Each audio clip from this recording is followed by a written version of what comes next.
Pérez. Yo fui hace muchos años vicepresidente del Instituto Pro Desarrollo y bueno, fueron épocas casi heroicas, semiclandestinos. Y desde luego el Instituto Pro Desarrollo que yo viví en aquel momento, pues no es más que un embrión de lo que es ahora. O sea, ahora tiene precisamente un desarrollo, el mismo, mucho mayor. Empezó como una serie de inquietudes de conseguir una sociedad más abierta de la que había entonces.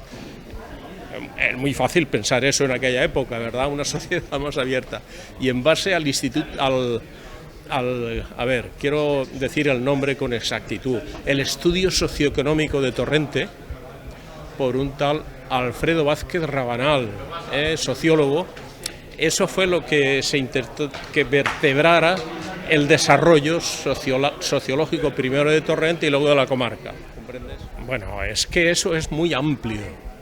Es decir, va a depender mucho de las personas que estén ahora mismo mandando en la institución, porque el campo es enorme.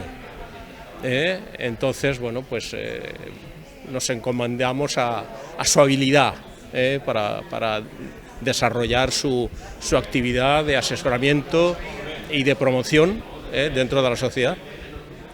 Bueno, concretamente es que, claro, no te puedo decir en concreto uno o dos, más que decirte que lo que te he comentado antes, el Instituto Pro Desarrollo, ahora mismo que se llama Fundación Hortasud, ha cambiado de nombre, ¿verdad? Pues abarca muchos espacios que antes no abarcábamos, estábamos muy limitados casi prácticamente a la comarca de Torrent, pero no te puedo decir con exactitud algún proyecto en particular porque todos son estupendos.